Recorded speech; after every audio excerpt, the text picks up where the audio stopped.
The name of this poem is Pain, written by Khalil Gibran. Have you ever heard this poem? Your pain is the breaking of the shell that encloses your understanding, even as the stone of the fruit must break, that its heart may stand in the sun. So must you know pain, and could you keep your heart in wonder at the daily miracles of your life?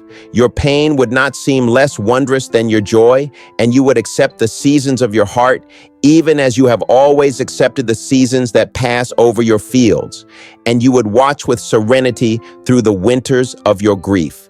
Much of your pain is self-chosen. It is the bitter potion by which the physician within you heals your sick self.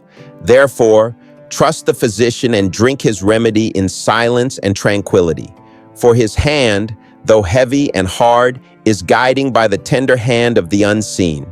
And the cup he brings, though it burns your lips, has been fashioned of the clay which the potter has moistened with his own sacred tears. From the first half of the first sentence, you're about to go on a spiritual journey. He starts this poem with pain is the breaking of the shell that encloses your understanding. This poem offers one of the most profound reflections on suffering ever written. Khalil Gibran does not treat pain as an enemy to be defeated or avoided. Instead, he presents it as a teacher, one that arrives not to punish us, but to expand us.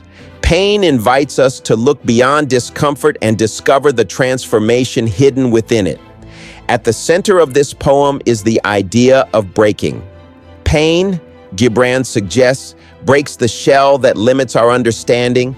Just as a fruit must split open for its heart to reach the sunlight, the human spirit must sometimes crack in order to grow. What feels like destruction is often revelation.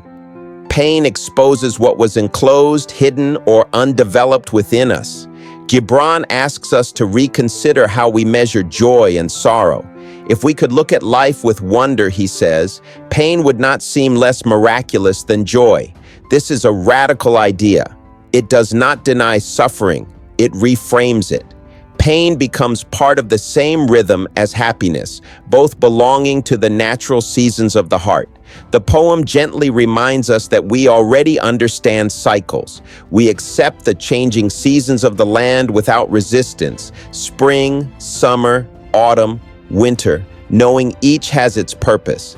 Gibran invites us to extend that same patience to our inner world. Grief, sadness, and hardship are winters of the heart, not permanent states. Serenity comes from allowing these seasons to pass rather than fighting them. One of the most challenging ideas in the poem is responsibility. Gibran suggests that much of our pain is self-chosen. This does not mean we seek suffering, but that pain often arises from growth, awareness, and the desire to heal. Pain becomes the medicine we did not ask for, but deeply need. Here, Gibran introduces the image of an inner physician. This physician represents wisdom within us, an intuitive force that knows how to heal the soul. The remedy may be bitter, but it is purposeful. The poem encourages trust in the process, trust in the pain, trust in the deeper intelligence guiding our healing. Silence and tranquility are emphasized as responses to pain, not suppression, but acceptance. Gibran does not ask us to dramatize suffering or resist it with anger. He invites quiet courage, the kind that allows pain to do its work without turning it into resentment or despair.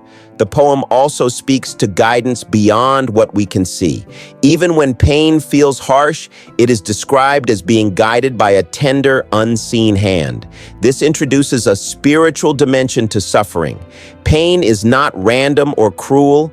It is shaped, held, and directed toward growth, even when we cannot understand how.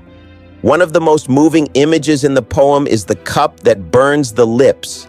Pain hurts. Gibran does not soften that truth, but he reminds us that this cup is fashioned with sacred care.